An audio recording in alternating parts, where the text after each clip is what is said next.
নমস্কার শ্রোতা বন্ধুরা, গল্প কথার আসরের আজকের বৈঠকে যোগদান করার জন্য আপনাদের অজস্র ধন্যবাদ। আমি মহাশ্বেতা মুখোপাধ্যায়। শুনতে থাকুন লীলা মজুমদারের অনুগল্প সংগ্রহ আমিও তাই।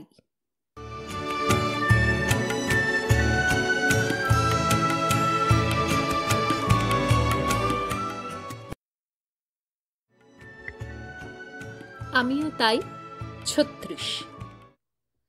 আজ কোনো হাসির কথা নয়। আজ আমার মেজাজ খিঁচড়ে আছে এবং আমার ইচ্ছা আপনাদের মেজাজও খানিকটা খিঁচড়াক। তা না হলে কোনো কাজ হবে না। তবে হাসি আর মেজাজ খিঁচড়ানো কিছু পরস্পর বিরোধী ব্যাপার নয়, বরং বলা যায় একই জিনিসের এপিঠ আর ওপিঠ। ৬০ বছর আগে আমার বড়দা সুকুমার রায় আমাদের এই রকম ভাবতেই শিখিয়েছিলেন। শুনুন তবে, অবশ্যই এটা অন্য প্রসঙ্গে, তখন তো আর ঘেরাও আবিষ্কার হয়নি। আপনারা কি ঘেরাও ভালোবাসেন? বেশ ৪-৫ জন গুরুস্থানীয় বেচারা গোছের লোককে গোটা ৫০-৬০ জন লোক চারদিক থেকে ঘিরে রেখেছে। উঠতেও দেবে না, বাড়ি যেতেও দেবে না, ছোট ঘরে যাবার দরকার হলেও তাদের অনুমতি নিয়ে তবে যেতে হবে। এমনি করে ২৫-৩০ ঘন্টা কিংবা আরও বেশি সময় কাটলে পর হয় তাদের মতে মদ দিয়ে ছাড়া পেতে হবে, নয়তো বাড়ির লোকরা, নয়তো ঊর্ধ্বতন পুলিশের সাহায্যে তাদের উদ্ধার করবে। বলি, এটা কি খুব বড় একটা জয়লাভের ব্যাপার হলো? ঘেরাও আমি খুব কাছের থেকে দেখিনি, তবে দূর থেকে একবার শান্তিনিকেতনে দেখেছিলাম দোতলা বাড়ির চারদিকে ১০০-২ কম বয়সী লোক উল্লাসের সঙ্গে নিজেদের জয়ধ্বনি দিচ্ছে। শুনলাম ওদের গুরুরা দোতলায় ঘেরাও হয়ে রয়েছেন, ওদের কথায় রাজি না হলে ছাড়া হবে না। মজা হলো, রাজি হবার মালিকেরা দিল্লিতে থাকেন, এখানে নয়। শিউরে উঠেছিলাম। ঘেরাও কথাটার মধ্যেই কেমন একটা জঙ্গি কাপুরুষতার সুর শুনতে পাই। যারা দলে ভারী তারা যদি মুষ্টিমেয় বয়স্ক এবং অপেক্ষাকৃত দুর্বল মানুষকে জোর করে আটকে রাখে, তাকে আমি কাপুরুষের পন্থা বলি। আমাদের যৌবনকালে যে সমস্ত নিরস্ত্র অহিংস মিছিলের ওপর বুট পরা বন্দুকধারীরা গুলি চালাতো, এরা কি তাদের সমান ঘৃণ্য? তা কি করে হতে পারে? এদের না আমরা খাইয়ে পরিয়ে শিখিয়ে পড়িয়ে এতটা বড় করেছি, এরা না আমাদের লেখা বই পড়ে? তবু বলি, এমন ব্যবহার মনুষ্যত্বের অপমান। জুলুমের পন্থা হলো সন্ত্রাসবাদের অন্য সংস্করণ। কচি দাড়িওয়ালা এইসব স্নেহভাজন মানুষগুলো যারা আমাদের লেখা বই পড়ে বাংলা শিখেছে, তারা যখন কাপুরুষের পন্থা অবলম্বন করে, মনটা ব্যর্থতায় ভরে যায়।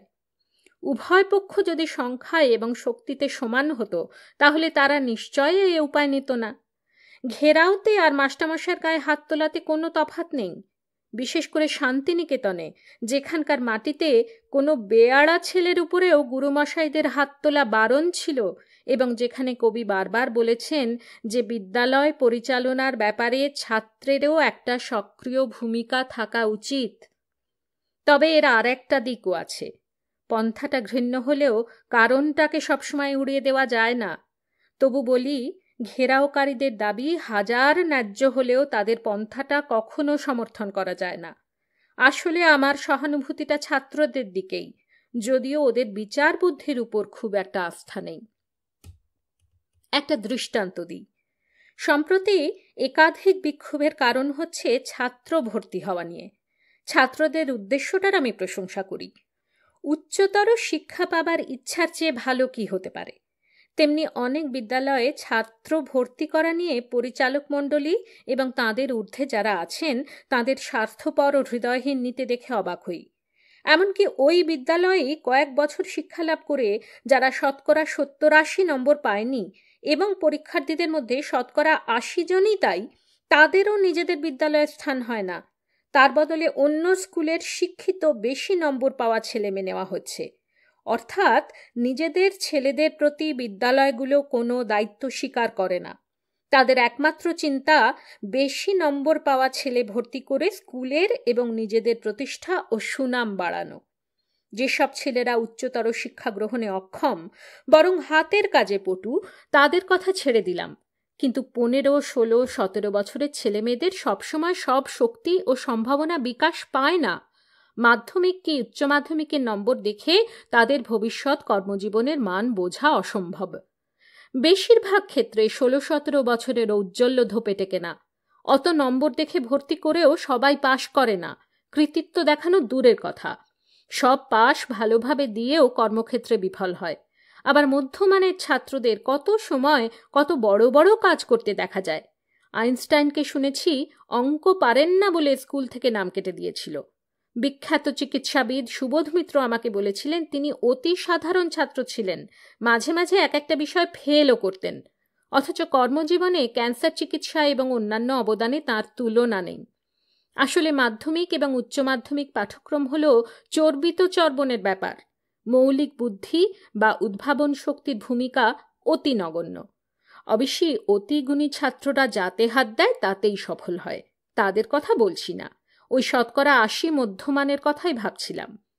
আজকাল শিক্ষাক্ষেত্র ক্রমে রাষ্ট্রায়ত্ত হয়ে যাচ্ছে। তার একটা সুবিধা হলো যে কোনো নতুন ব্যবস্থা প্রচলন করার সুবিধা থাকে। আমি বলি কি, প্রতি রাজ্যে গোটা 2 স্কুল হোক 80-85 নম্বরওয়ালাদের জন্য, কিন্তু বাকি সব স্কুলে নিজেদের ছেলেদের তো বটেই, যে কোনো পাশ করা বিদ্যান্বেষীকে নেওয়া হোক, তাদের মধ্যে শত শত রত্ন পাওয়া যাবে। বিদ্যান্বেষীকে ফিরিয়ে দেওয়া মহাপাপ। বিদ্যালয় হলো বিদ্যাদান করবার দেব মন্দির, নাম কেনার কারখানা নয়।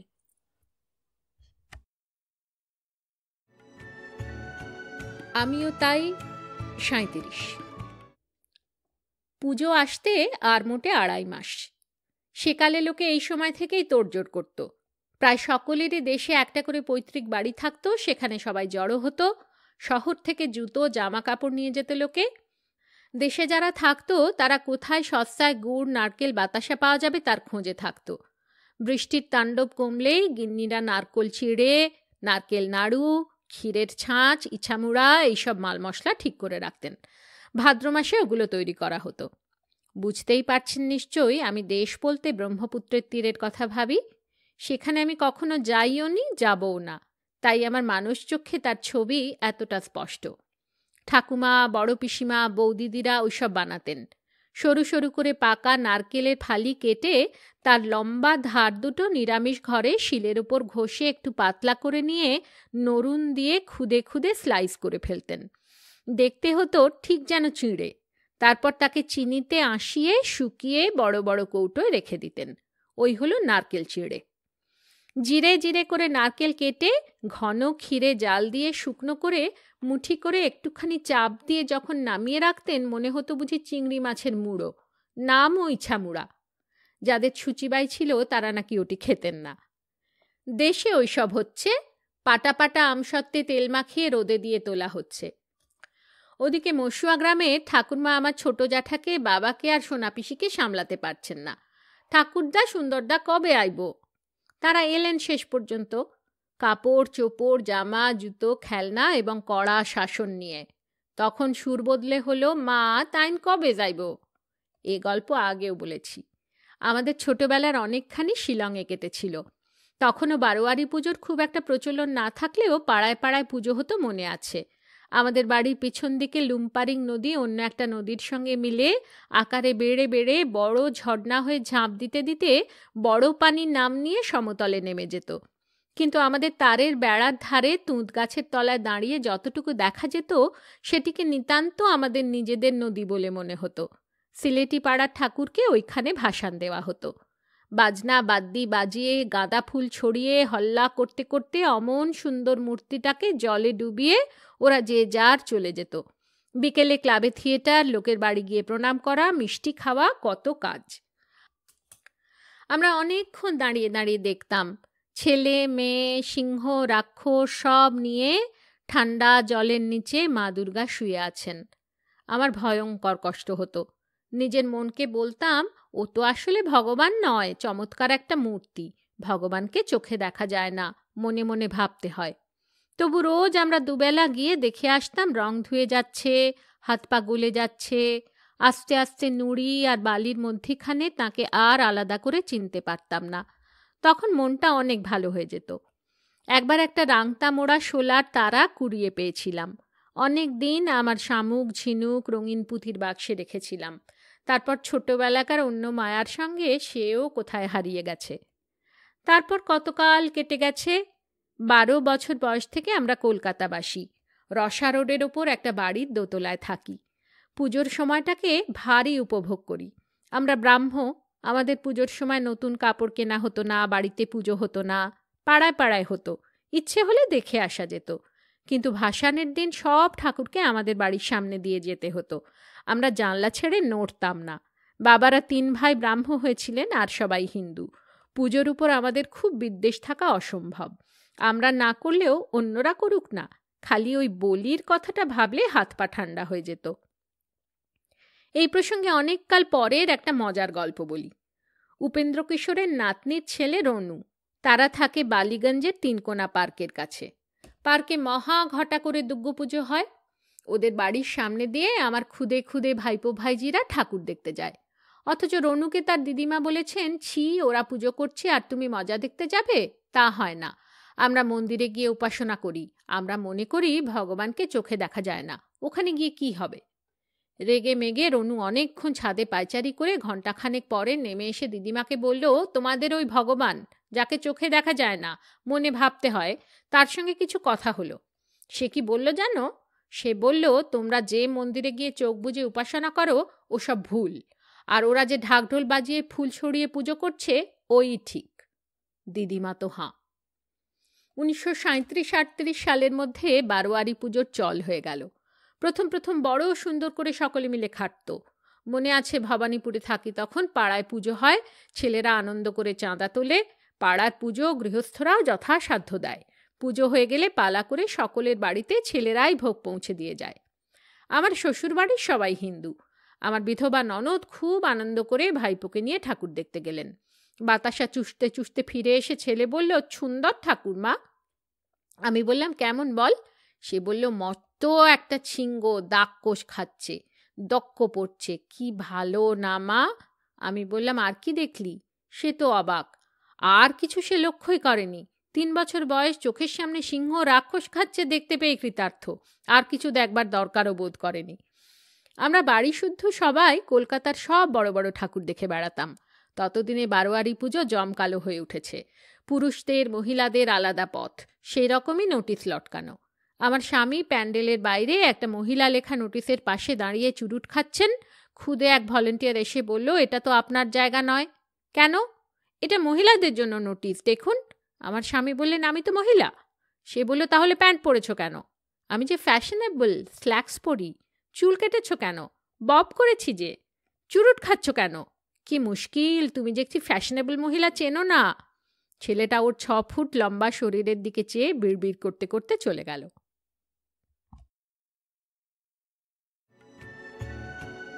আমিও তাই। 38। মাঝে মাঝে নিজেকে একটু পুরাণ শোনাতে হয়। আমিও তাই করি। যখনই মনে এতটুকু ব্যর্থতা, বিফলতা, নিঃসঙ্গতা দেখা দেয়, অমনি সারা জীবন ধরে কত কি অজস্র দান সামগ্রী পেয়েছি তার কথা ভাবি। সঙ্গে সঙ্গে দেখি কোথায় শূন্যতা, থলি তো ভরেই আছে। বলতে বলতে বড় মামার কথা মনে পড়ে গেল। তখন আমি খুব ছোট, আমরা শিলংয়ে থাকি। বড় মামা কিছু আমার নিজের আত্মীয় ছিলেন না। কে তাঁকে বড় মামা বলতে শিখিয়েছিল তাও ভুলে গেছি। তবে মামা বলতে আমার ওই মানুষটির কথাই মনে পড়ে। আমার নিজের মামা টামা নেই। শুনেছি মামাদের হাতে কারো কারো হাতে খড়ি হয়। আমারও বড় মামার হাতে মনে খড়ি হয়েছিল। সারা জীবন যে ভালো মন্দ 50 রকমের গল্প লিখে কাটালাম, সেই নষ্টের গোড়ায় ছিলেন আমার ওই অনাত্মীয় বড় মামা ছাড়া আর কেউ না। নাম ছিল অতুল ভূষণ সরকার, সেক্রেটারিয়েটের করণিক। লাবানের মাথায় চড়াইয়ের পাশে নিজের ছোট্ট বাড়িতে বুড়ি মা আর অনাথা বোনকে নিয়ে থাকতেন। যখনই গেছি দিদিমা আমাদের মোহনভোগ রেঁধে খাইয়েছেন। ওরাও ব্রাহ্ম, কিন্তু দেয়ালে একটা সুন্দর যিশুর ছবি ছিল, দেখেই মন ভালো হয়ে যেত। আপিস ফেরত সপ্তাহে 1 দিন আমাদের বাড়িতে আসতেন। ফর্সা বেটেখাটু মানুষটি, এখন মনে হয় বয়স নিশ্চয় 30-এর নিচেই ছিল, কিন্তু মাথা ভরা টাক, থুতনিতে দাড়ি, কোমল স্নেহশীল, গল্পের ঝুড়ি, পরনে আর 5 জন আপিসের বাবুর মতো গলাবন্ধ কোট, ধুতি, জুতো মোজা, আপাদমস্তক তকতকে পরিষ্কার। বড় মামা এসে একটা বিশেষ নিচু চেয়ারে বসবা মাত্র আমরা তাকে ঘিরে ফেলতাম। তিনি যে শুধু আমাদেরই দেখবার জন্য এতটা হাঁটাহাঁটি করেন তাতে আমাদের বিন্দুমাত্র সন্দেহ ছিল না। 2-1 খচমচ করে ময়লা পায়ে তাঁর কোলে চড়ে সাদা ধুতিতে পায়ের চিহ্ন রেখে যেত। মা বকতেন, বড় মামা হাসতেন। তাঁর পকেটে হাত ঢুকিয়ে পেপারমিন্ট লজেঞ্জুস বের করতাম। চা জলখাবারের পর বড় মামা আমাদের বিখ্যাত ইংরেজি বইয়ের আর প্রথম মহাযুদ্ধের কত বীরত্বের আর স্বার্থত্যাগের গল্প বলতেন। আর জুল ভার্ন, স্কট, ডিকেন্স, কি তার ভাষার জাদু! আমরা মুগ্ধ হয়ে শুনতাম। দেখতে দেখতে সন্ধ্যা হয়ে যেত। পাথরের ওপর পা রেখে লুম্পারিং নদী পার হয়ে বড় মামাকে শর্টকাটের পন্থা নিতে হতো। মা তাড়া দিতেন। পাহাড়ের পিছনে সূর্য হেলে গেলেই ঝুপ করে অন্ধকার নামে। ওইসব আমার জীবনের পৌরাণিক সন্ধ্যাগুলো আমার থলিটার তলাটুকুকে কোমল উষ্ণ করে রেখেছে। 70 বছরেও এতটুকু ম্লান হয়নি। আর ছিল আমাদের ইলবন। ওদের স্বজাতিদের মতো কিন্তু ওর কোনো বাজবিচার ছিল না। আমাদের বাড়িতে থাকতো, খেত, আমাদের দেখাশোনা করত, চমৎকার লেস বুনত আর অদ্ভুত সব পাহাড়ে গল্প বলতো। তার বেশিরভাগই একটু বিকট ধরনের। বাঘে খেয়ে ফেললো, ডাকুতে মেরে ফেললো, ভূতে পেয়ে পাগল হয়ে গেল। বর্ষার সন্ধ্যায় বড় চানের ঘরে আংটার উপর মস্ত ঝুড়ি উল্টে তার উপর খোকা খুকুর ভিজে জামা কাঁথা সেঁকতে সেঁকতে ওইসব বলতো। মাঝে মাঝে থেমে চোখ পাকিয়ে বলতো বাবুনিকে, বাবুর স্ত্রী অর্থাৎ আমাদের মাকে, এসব কথা বললে আর কখনো গল্প বলবো না, সাবধান। বলিও নি কখনো। ঠিক জানতাম ভয় দেখানো গল্প মা পছন্দ করবেন না, তবে ফেলেও দিইনি। ইলবনের ব্যক্তিত্বের জোরে সেগুলোকে আমার থলিতে ধরে রাখতে পেরেছি, কিন্তু কিছুটা নরম করে নিয়েছি। ভয়ের গল্প ছোটদের আমিও বলি না।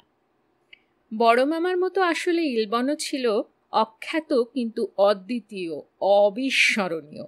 স্ত্রী জাতির উপর আমার এত আস্থার মূলে বোধহয় ওই ছিল। আসলে অনাথা, কিন্তু সে কথা বলার সাহস ছিল না কারো। সম্ভবত নিরক্ষরও, কিন্তু তাই বা কে বলে। আমাদের ভারী তাচ্ছিল্য করত, বলতো হ্যাঁ মেমদের স্কুলে যাও, সাদা জুতো পরে লেপ রাইট করো, কিন্তু আমার ছেলে হেড্রিকসনের পায়ের কোড়ে আঙুলের যত বিদ্যে তোমাদের সব কটাকে একসঙ্গে করলেও তার অর্ধেক হবে না। এমন করে বলতো যে ওই হেড্রিকসনকে আমরা ভারী ভক্তি করতাম। বলতাম নিয়ে এসো না একদিন, তাকে দেখব। তাই শুনে ইলবন বলতো, হুঁ, সে এলে তো আনবো, আমি তাকে 4 বছর দেখিনি। ওর ঠাকুমা ভারী পাজি, আমাকে বাড়িতে ঢুকতে দেয় না। আমরা অবাক হয়ে বলতাম, আর ওর বাবা? ইলবন কাষ্ঠ হাসত। ওর বাবা ফ্রাঙে গেল যুদ্ধ করতে, আগে কিছু টাকা কড়ি পাঠাতো, এখন যুদ্ধ করে না, শহরের হাসপাতালে কাজ করে। ফরাসি মেয়ে বিয়ে করেছে, দেশে ফিরবে টিরবে না। ঠিক জব্দ হয়েছে ওর মা বুড়ি। দেখি এই লেসের প্যাটাংটা শিখিয়ে দিই। আমার মনে বীরঙ্গনা যদি কেউ থাকে তো ওই ইলবন। হয়তো চরিত্রটা একেবারে নিষ্কলুষ ছিল না, কিন্তু ওদেশে সন্ধ্যার পর ডাকুর ভয় কোনো খাসিয়া পথে বেরোতো না। কিন্তু ইলবন নির্ভয়ে যাওয়া আসা করত। বলতো ওরা আমাকে কিছু বলবে না, ওরা আমার জাত ভাই। কারো কথা সইতে পারত না ইলবন। কারো প্রতি কোনো দুর্বলতাও ছিল না। অন্য কাজের লোকদের তুচ্ছ জ্ঞান করত, সেইভাবে কথাও বলতো। মা একদিন তাই নিয়ে একটু বিরক্তি প্রকাশ করাতে অমনি উঠে ছোট পুঁটলিটি বেঁধে ঘাড় উঁচু করে বাড়ি থেকে বেরিয়ে গেল। ফিরেও চাইল না আর এলোও না। তবে বেশি দূর যেতে পারেনি। আমার মনের থলিতে তেমনি রয়েছে। কানে 2টি খাঁটি সোনার পাহাড়ি গয়না থাকতো সর্বদা, নাকি হেড্রিকসনের বাবা ফ্রাঙে যাওয়ার আগে দিয়েছিল। ওকে কি আর ভোলা যায়? আমার প্রায় সব বড়দের উপন্যাস যে নারী কেন্দ্রিক, তাতে ইলবনের হাত আছে মনে হয়।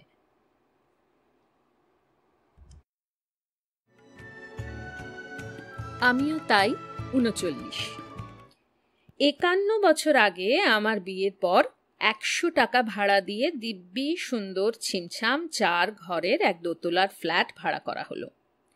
সেখানে গুছিয়ে বসে ভাবি, 4 তলা বাড়ির 8টি সুন্দর ফ্ল্যাট, তার 4 তলার 2টি বাড়িতে মালিক থাকেন, আর দোতলার দক্ষিণ দিকে আমরা এসে উঠলাম, কিন্তু বাকি সব খালি কেন?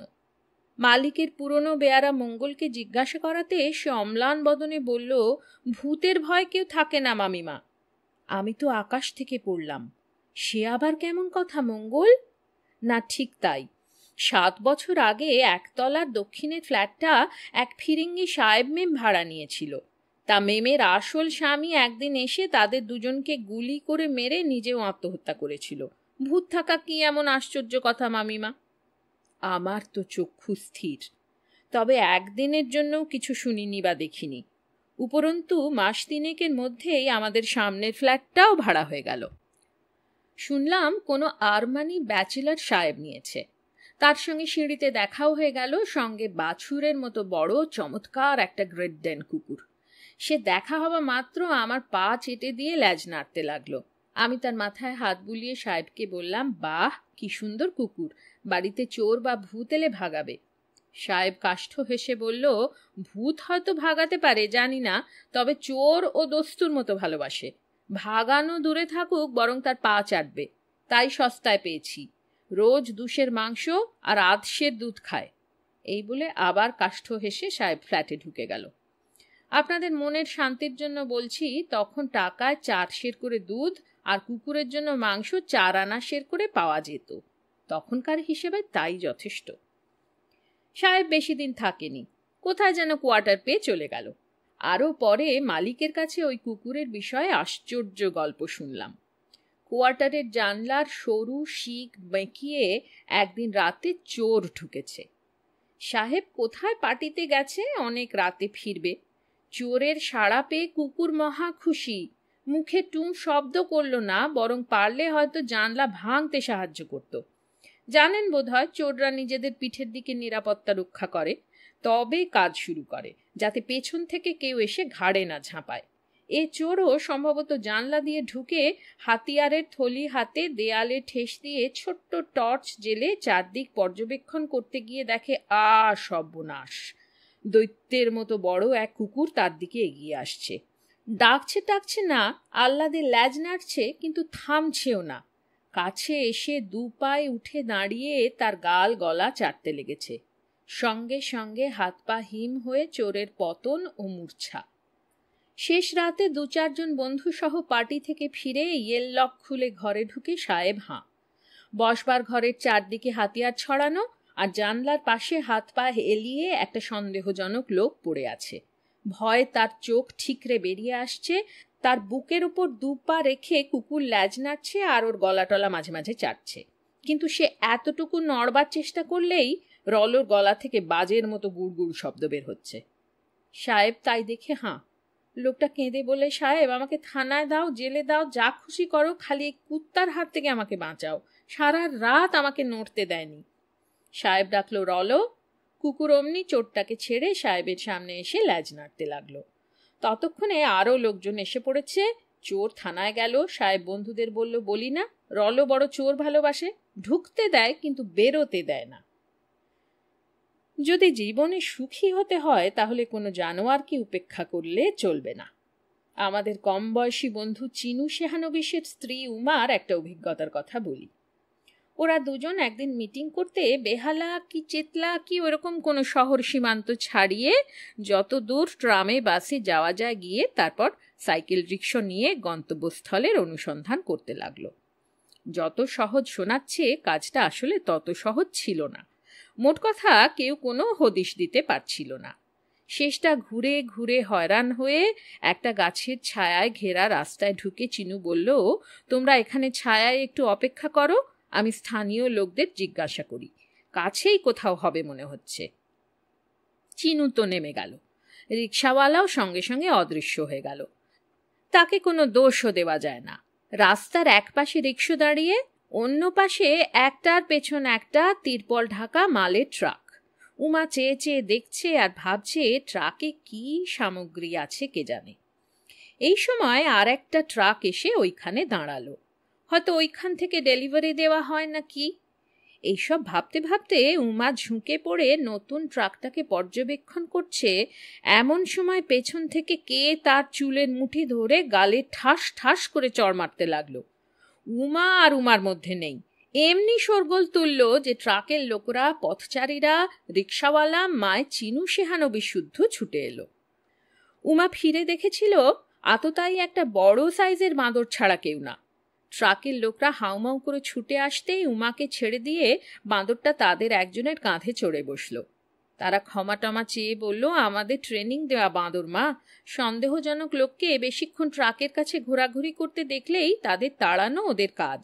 কিছু মনে করবেন না, আপনি অনেকক্ষণ এখানে আছেন তাই ভেবেছে আপনার কোনো মতলব আছে। উমা বলল, মানুষ পাহারাওয়ালা দিয়ে হয় না? তারা ঘুষ খায়, ফাঁকি দেয়, এরা খেতে পেলেই খুশি। মানুষের চেয়ে বাঁদর ঢের ভালো মা। এ কথা শুনে আমার মেয়ে কমলা বলছে যে স্কটল্যান্ডের বিখ্যাত ব্যালেন্টাইন হুইস্কি যেখানে তৈরি হয় সেখানে 200 বছর আগেও পিপে পিপে হুইস্কি বেমালুম গায়েব হয়ে যেত। কিছুতেই বন্ধ করা যাচ্ছিল না। কুকুর কিংবা মানুষ পাহারা রাখলে খানিকটা হাঁক ডাক চেঁচামেচি হবেই। এতটুকু জোরে শব্দ হলে এই হুইস্কি চোলাইয়ের সর্বনাশ হয়। তার উপর ওই শীতের দেশে পাহারায় যারা থাকতো তারাও লোভ সামলাতে পারত না। তার উপর 150-200 বছর আগে কালো বাজার কথাটা চল না থাকলেও চোরাচালানি যথেষ্ট ছিল। ওইভাবে দশকের পর দশকের অভিজ্ঞতার ফলে মালিকরা এক জবর কৌশল করলেন। সে কৌশল আজ পর্যন্ত ওইখানে চলছে। ছাই রঙের প্রকাণ্ড হাঁসকে গুজ বলে। তারা রাজহাঁসের সমান বড় হয়, গলায় স্বর থাকে না, ভীষণ বদমেজাজি আর হিংস্র। রেগে গেলে সাপের মতো ফোঁস করতে করতে ভীষণ জোরালো ডানা ঝাপটিয়ে তীর বেগে ছুটে এসে প্রচণ্ড জোরে ঠুকরে রক্তাক্ত করে দেয়। ছোটবেলায় শিলংয়ে ওইরকম হাঁসের সামনে আমিও পড়েছি। তারাই কারখানা পাহারা দেয়। গলার স্বরের অভাব তীক্ষ্ণ কান দিয়ে পুষিয়ে নেয়। ওইরকম শত শত হাঁস পাহারার কাজে লাগানো হয়। এতটুকু কুটো ভাঙার শব্দ হলে অমনি তারা সজাগ ও সতর্ক হয়ে হিংস্র লাল চোখ নিয়ে এগিয়ে আসে। কোনো চোর সেদিকে মারায় না। প্রাচীনকালে এইরকম হাসি বোধ হয় শত্রুপক্ষের আগমনের জানান দিয়ে রোমের ক্যাপিটাল বাঁচিয়েছিল। সভ্য মানুষরা এমনি খারাপ যে বড়দিনের উৎসবে এইরকম গুণীজনকেও রোস্ট করে খেয়ে ফেলে।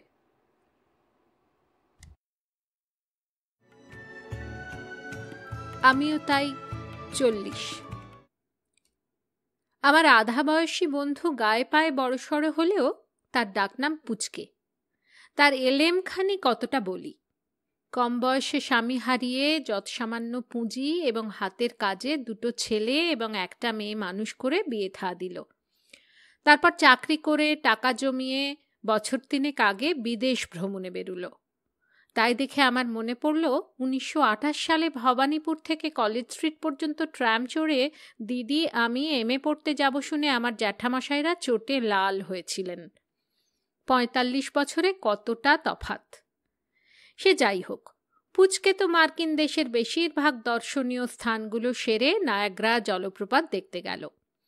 একটা ডায়েরি রাখল না, কিচ্ছু না, তবু এমন একটা অভিজ্ঞতার কথা একদিন বলে বসল যে আমরা শুনে মুগ্ধ। নায়াগ্রা ফলস দেখা হয়ে গেছে, মাঝরাতে ডিলাক্স বাস ধরতে হবে। চমৎকার এক বিশ্রামাগারের চাতালে আরামের এক বেঞ্চিতে বসে সময় কাটাবার জন্য উল বুনছে। এমন সময় মিটমিট করে হাসতে হাসতে এক ফুটফুটে বুড়ি তার পাশে এসে বসল। বুড়ির বয়স কম করে 70-72। সর্বাঙ্গ থেকে খুশি উপচে পড়ছে। বেশ সুন্দর সাজ পোশাক। সে পুচকেকে বলল, গুড ইভিনিং, তোমার শাড়ি দেখেই টের পাচ্ছি তুমি ইন্ডিয়া থেকে এসেছ। এখানে চাকরি করো বুঝি?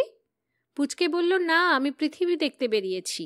এখান থেকে জাপান আর ফার ইস্টের কয়েকটা জায়গা দেখে শান্তিনিকেতনে ফিরব। সেখানে আমি কাজ করি। বুড়ি বলল, তোমাকে একা দেখছি কেন? তোমার বিয়ে হয়নি? পুচকে একটু হাসল। হয়েছিল, অনেক দিন হলো তিনি মারা গেছেন। মেয়ের বিয়ে হয়ে গেছে, ছেলেরা কাজকর্ম করছে, তাই আমি পৃথিবী দেখতে বেরিয়েছি। অনেক দিনের শখ। আর আপনিও কি একা? বুড়ি আহ্লাদে ডগমগ হয়ে বলল, ও মা, না, মোটেই না, ওই যে আমার স্বামী আসছেন, আমরা এখানে হানিমুন করে নিউ ইয়র্ক যাচ্ছি। পুচকে শুনে এমনি অবাক হয়ে গেল যে মুখে কথা সরে না। ততক্ষণে বুড়োও কাছে পৌঁছে গেছে। বুড়ি একগাল হেসে বলল, এই যে আমার স্বামী। আমরা 60 বছর আগে যখন একসঙ্গে গ্রামের স্কুলে পড়তাম, দুজনায় ভারী ভাব ছিল। বলতাম বড় হলে আমাদের বিয়ে হবে। তারপর ছাড়াছাড়ি হয়ে গেল, আর দেখা সাক্ষাৎ হলো না। 2 জায়গায় মানুষ হলাম, পরস্পরকে ভুলে গেলাম। দুজনারই বিয়ে হলো, অনেক বছর সুখেই কাটল। শেষে দুজনেই জীবনসঙ্গী হারালাম। ছেলে মেয়েদের আলাদা সংসার, বড়ই নিঃসঙ্গ হয়ে পড়েছিলাম। দৈবাৎ আবার দেখা হলো, আবার সেই পুরনো ভালোবাসা মনে পড়ল। শনিবার আমাদের বিয়ে হয়েছে, আর কখনো নিঃসঙ্গ হব না। ভগবানের কি কম দয়া। পুচকে জিজ্ঞাসা করল, ছেলেমেয়েরা রাগ করেনি? মোটেই না, তারাও খুব খুশি। আমরা সুখী হলেই তারাও সুখী। 2 পক্ষ মিলে নিউ ইয়র্কের একটা হোটেলে আমাদের জন্য ভোজ দিচ্ছে। তুমি যদি আসতে পারো, সকলে খুশি হবে। এতক্ষণে বুড়ো একটু অবকাশ পেয়ে বলল, কিছু মনে করবেন না, আমার স্ত্রী একটু বেশি কথা বলেন, তবে আমারও ওই মত। পুচকে বলল, মনে করব কেন, কত যে আনন্দ হয়েছে বলতে পারি না। এই সময়ে ওর বাস এসে গেল বলে ওকে উঠতে হলো। মনের মধ্যে একটা কোমল উষ্ণ স্মৃতি থেকে গেল। ওই রকম এক একটা ঘটনার সময় সব মানুষ এক হয়ে যায়। তাতে একটা গল্প মনে পড়ল। 1911 সালে আমার বড়দা সুকুমার রায় প্রিন্টিং টেকনোলজি ইত্যাদিতে উচ্চশিক্ষা নিতে বিলেত গেছিলেন। লন্ডনের ব্লুমসবেরি অঞ্চলে এক ভদ্রমহিলার বাড়িতে বন্ধুরা একটা ঘর ভাড়া করে রেখেছিল। ভদ্রমহিলার বাড়িতে আরও নানা দেশের ছাত্ররা থাকত। তিনিও মানুষটি খুবই সহৃদয়, একটা বড় পরিবারের মতো ছিলেন সবাই। বিকেলের চা পর্ব শেষ হতে সন্ধ্যা নেমে গেল। গৃহিণীর 12 বছরের ছেলে স্কুল থেকে ফিরেই ছুটতে ছুটতে বসার ঘরে হাজির। কই মা, বলেছিলে যে একজন ইন্ডিয়ান আসবে, কোথায় সে? মা বড়দাকে দেখিয়ে দিলে ছেলে মহা হতাশ। সে কি, ইন্ডিয়ান তো মাথায় ঈগলের পালক কোথায়, ড্রাম কোথায়? ইনি তো একজন হিন্দু জেন্টলম্যান। আমি ভাবলাম আমাদের থেকে আলাদা কিছু দেখব। হিন্দু জেন্টলম্যানদের কত সম্মান করত লোকে, সে বিষয় বলি। 1927 সালে আমার স্বামী আমেরিকা থেকে ফ্রান্স হয়ে দেশে ফিরেছিলেন। সঙ্গে ক্যাবিন, ট্রাঙ্ক ইত্যাদি ছিল। তখন কাস্টমসের খুব কড়াকড়ি। ওইসব লটবহর খুলে ঘাঁটাঘাঁটি করবে ভাবতে খারাপ লাগছিল, যদিও আপত্তিকর কিছু ছিল না। এমন সময় ফরাসি অফিসারটি মুখ না তুলেই নাম জিজ্ঞাসা করল। নাম শুনেই মুখ তুলে বলল, আদু এ? উনি ইংরেজিতে বললেন, ইয়েস, হিন্দু স্টুডেন্ট, দেশে ফিরছি। সঙ্গে সঙ্গে সব লাগেজে ছাড় চিহ্ন পড়ে গেল। একগাল হেসে অফিসার বলল, আদু এতুদে বোঁজো। বাক্সও খুলল না, কিচ্ছু দেখল না, এমনি ছেড়ে দিল। হিন্দু স্টুডেন্টের কত সম্মান ছিল ভাবুন। আমেরিকাতেও উনি বড় ভালো ব্যবহার, হৃদ্যতা আর সহযোগিতা পেয়েছিলেন। কিন্তু সে ব্যবহার যে কারণেই হোক, নিগ্রো ছাত্রছাত্রীরা পেত না। একবার ওর সঙ্গে একজন বাঙালি হিন্দু বামুনের ছেলে দেখা করতে এসেছিল। সে চলে গেলে গৃহকর্ত্রী ওকে ডেকে বললেন, দেখো ডিয়ার, তুমি ছেলে মানুষ, এখানকার হালচাল বোঝো না, কিন্তু ওইসব লোকের সঙ্গে মিশলে কোনো ভালো আমেরিকান তোমাকে বাড়িতে ডাকবে না। আমার স্বামী তো আকাশ থেকে পড়লেন। কেন? ও তো খাঁটি বাঙালি বামুনের ছেলে, ও কি দোষ করল? ভদ্রমহিলা আশ্চর্য হয়ে বললেন, ঠিক জানো? তাহলে ওর অমন রোগা লম্বা কুচকুচে কালো শরীর, কুচিমুচি চুল কেন? উনি তাকে অনেক বোঝালেন যে বাঙালিদের সঙ্গে কোনো অতীতকালে ভারতের অন্য জাতির সংমিশ্রণ হয়ে থাকতে পারে, যার ফলে হঠাৎ হঠাৎ মঙ্গোলিয়ান বা নিগ্রয়ের চেহারার সঙ্গে কারো কারো আদল আসে। বুড়ি কতটা বুঝলেন বোঝা গেল না। মুখে বললেন, স্ট্রেঞ্জ, তোমাদের পূর্বপুরুষরাও তো আমাদেরই মতো এরিয়ান। কই, নিগ্রো বিয়ে না করলে তো আমাদের ওরকম চেহারা হয় না।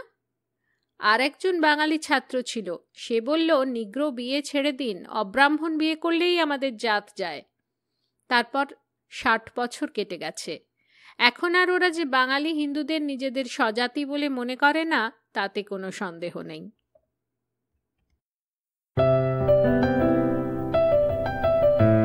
আপনাদের মতামত আমাদের জানাতে ভুলবেন না কিন্তু শ্রোতা বন্ধুরা।